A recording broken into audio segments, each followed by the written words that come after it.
A drone is an unmanned aerial vehicle. At the moment we define drones as quadrocopters. It's flying objects basically. The drone itself is a kind of sophisticated helicopter. Drones are like an expanded consciousness. It's almost like an extra eye that allow us to reach to places that otherwise we would never reach.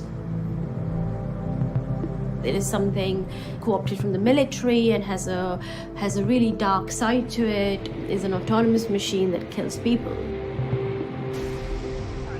On the other hand, there's, Martha Stewart with her drone flying around. It's a drone with a camera. And you've seen that happen with the internet. When all of a sudden this technology which began in the hands of the military appeared on everyone's desk or in everyone's pocket. I mean, drones 10, 15 years ago were immensely expensive, complex objects, and now you can just buy them at a toy shop.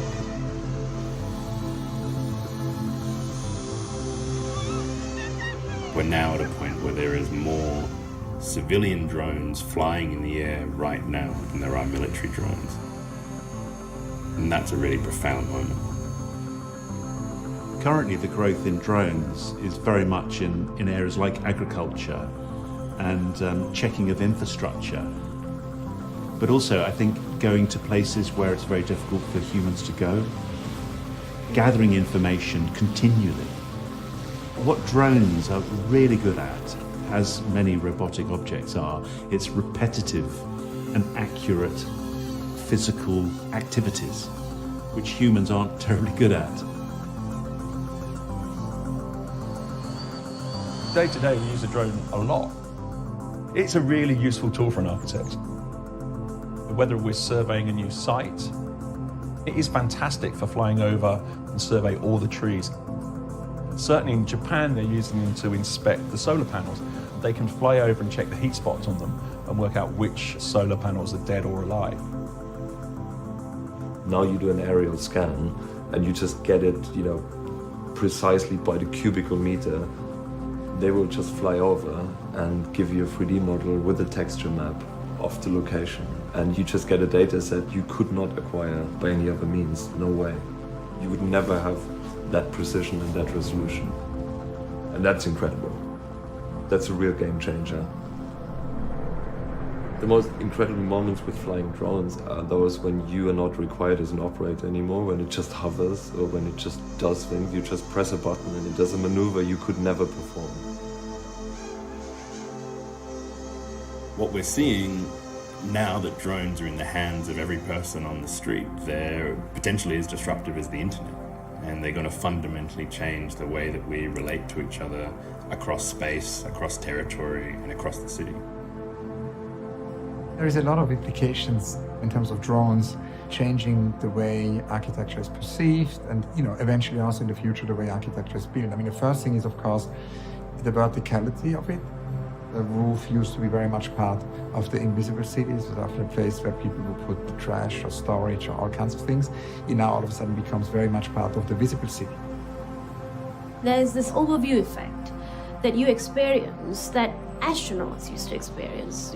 They see the world and the Earth from a point of view that was previously restricted to people who could go that far. But with a drone, anyone could momentarily experience flying while still having your feet grounded. And that's really incredible. It is changing architectural photography because it's giving us a whole range of new perspectives on a building, whereas before we were limited to the ground. I think the use of drones in photography will start to change the way architects design their buildings, because these buildings will be seen from all sorts of angles. It's kind of fascinating. This year's Serpentine Pavilion by Francis Queré, of course, emphasizes a lot the roof because he built a canopy which serves as a funnel for water. So from inside the pavilion and from also outside, you just see the funnel, but you don't really see this extraordinary roof, this extraordinary platform, which of course, through the drone, becomes visible.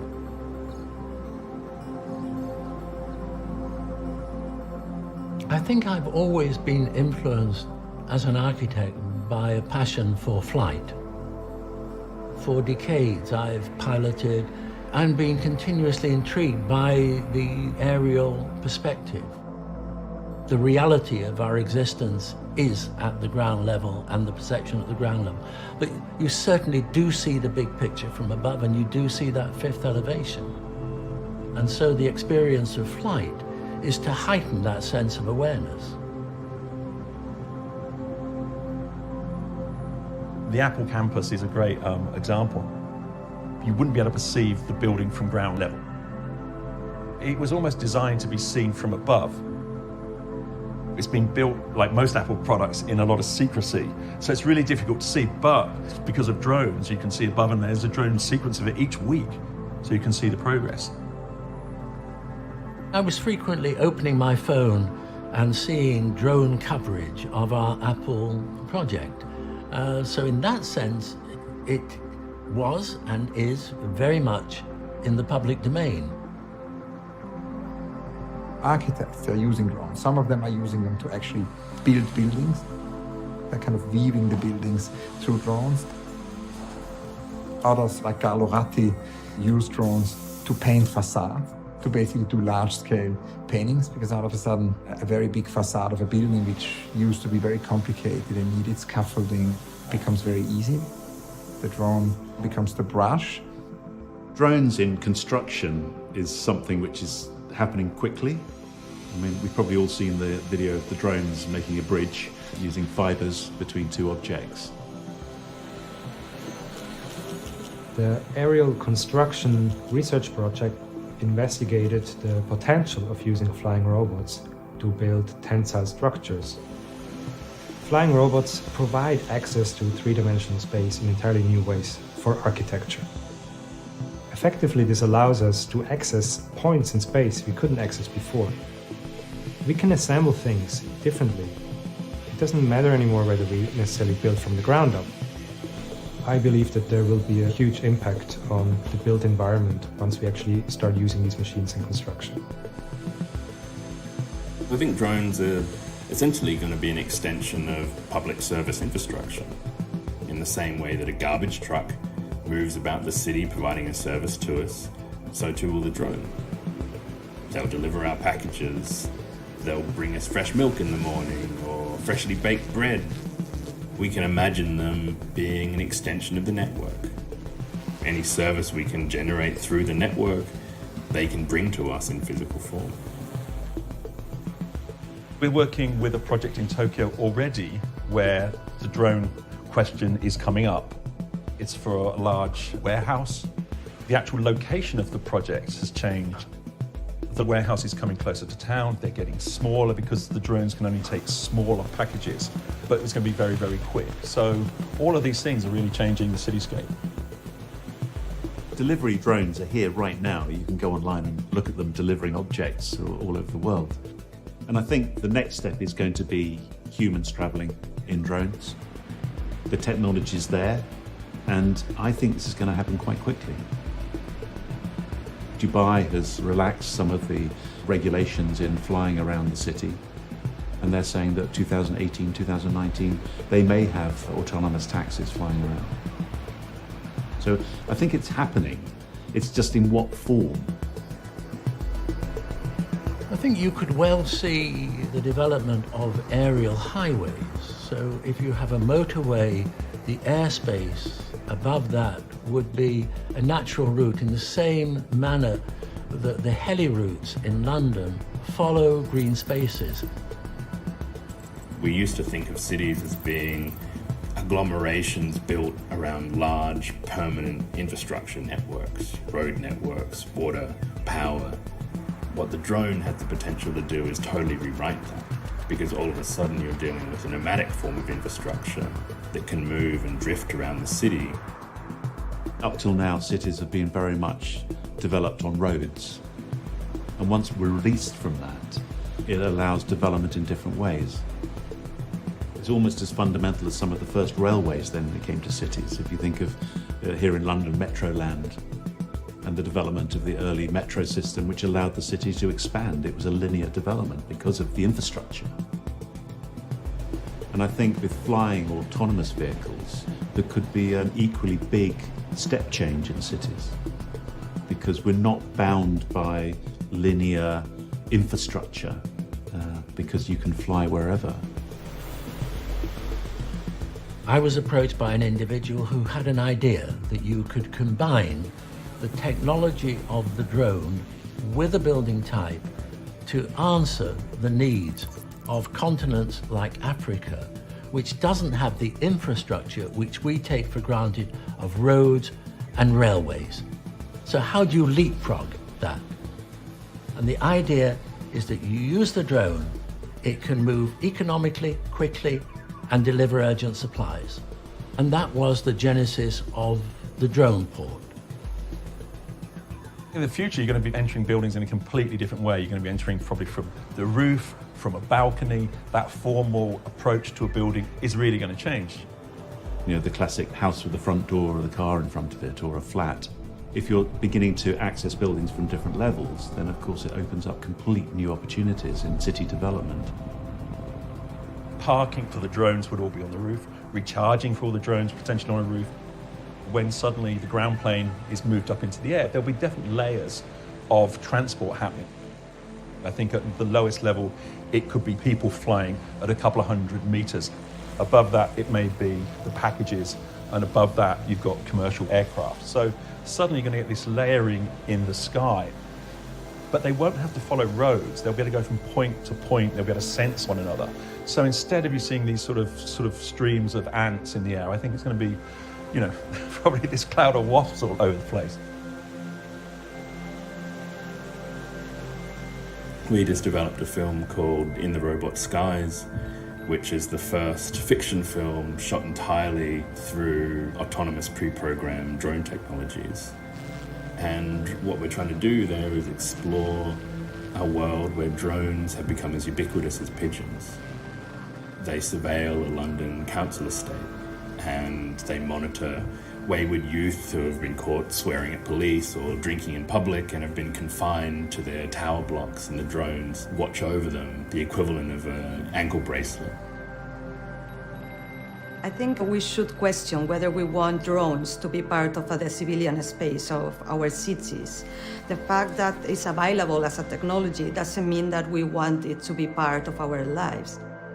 Our idea about the public space has already changed. We are already used to the idea that some sort of machine or gaze is looking at us. Drones probably will be a step further. In our studio at Superflux, we wanted to explore the cultural, political, and social consequences of living with civilian drones. We created a speculative film called Drone Avery to understand what it might be like to live in a city with drones flying over our heads. We were interested in aspects of autonomy and artificial intelligence that these machines might have. We specifically looked at what sort of civilian drones might exist in our cities, in our landscapes, how might we interact with them, what might it mean to live in a city where a drone is watching you, collecting data about you, and perhaps making decisions based on that data that you might not be aware of. As drones become more and more frequent in the airspace above people's houses and buildings, I think there will be an issue of ownership of that space. You wouldn't want drones constantly buzzing around your windows. That does raise whole issues of privacy, which is, you know, one thing with viewing an Apple building from the air, which you can do from high up in an aircraft, which I've seen frequently, or whether it's low down with a drone. But on the other hand, if this is your private apartment and there's a drone the other side of that pane of glass, and you have to draw the curtains, then that does raise a whole series of other issues. So like any emerging technology, it raises other social issues. What now is a very attractive space in the top floor of a high-rise with wonderful views suddenly become the perfect scene for drone surveillance. So questions about privacy and security are being redefined because of the drones, and that affects the way in which we think about buildings as architects and designers. There is already drones in cities, the police are using them. And there is drones used by protesters. Before, the power was in the hands of the police. But now, a crowd can launch a bunch of drones in the air and they can document police violence, or they can make people accountable. It's surprising how little has happened with commercially available drones that you buy on Amazon, because there is stuff that can carry considerable payloads. And there's been a lot of near misses at airports, but also like just dropping things into a crowd. It's a real option. It's a real option, and gladly nothing has happened there yet, but it will.